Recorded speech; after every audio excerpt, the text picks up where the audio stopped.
So whether that's youth teams or staffing for each team or promotion, sponsorship, advertising for both teams. I don't think that is equal yet. So yes, we're fighting for equal compensation, but we're also fighting for this larger picture of investment in both programs equally.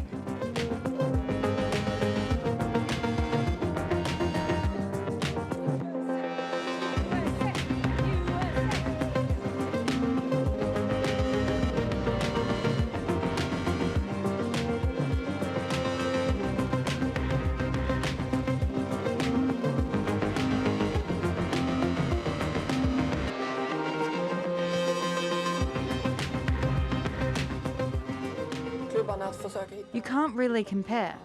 What they make in an hour, I make in a year, or something like that.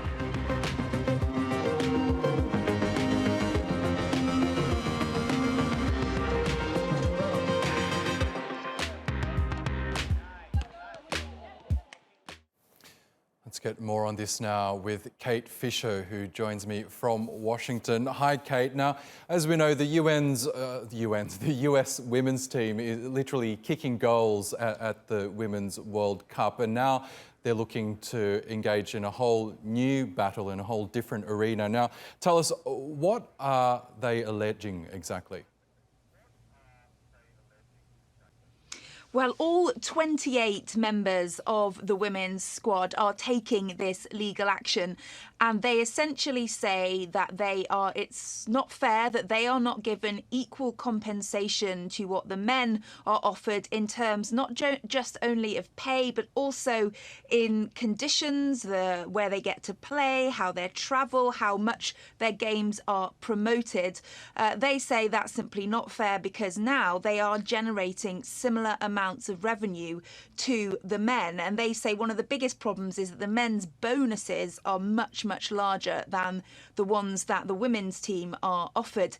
In response, their employers, the federation, are saying, well, we decide this upon, it's nothing to do with your gender, it's all about the amount of money you make, the aggregated revenue generated by the different teams. Essentially, the people that bring in the most money will get paid the most.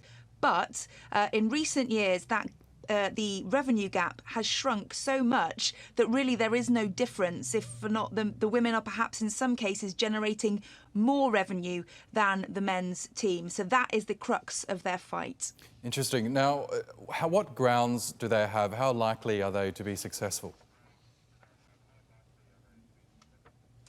Well, it is, if you look at the plain figures, I'm no legal expert, but it looks their case looks to be pretty strong indeed. Of course, you've got all these goals that they're scoring at the moment. I think it was 13-0 against Thailand, wasn't it?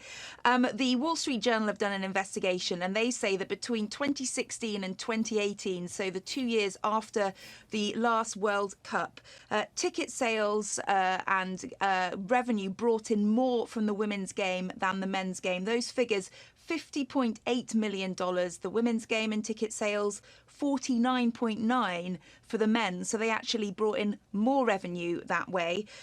Also, they say that the women's game brought in $1.9 million more than the men's game in the immediate year following the World Cup. So these are big numbers. But the difference in what they receive, so in this current World Cup, the women have already earned $90,000 in bonuses, which is a lot of money. But The Guardian did an analysis, and if the men had got to this stage in the World Cup, should be noted they didn't even qualify for the Men's World Cup, but had they got far to this stage, they would have received $550,000 in bonuses by now. So that is the difference in the amount of bonuses that the teams are offered.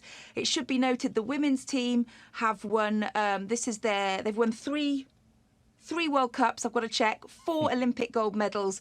The men didn't even qualify for the World Cup last year. They've never won a World Cup, and they don't even enter the Olympics. So this is the big argument that the women are pushing, and they hope that this their current success in the World Cup is going to help that. I should note, as a Brit, I'm kind of hoping the other team wins a little bit later on. They're about to kick off in a couple of hours' time. Fair enough. Kate Fisher, thank you so much for that.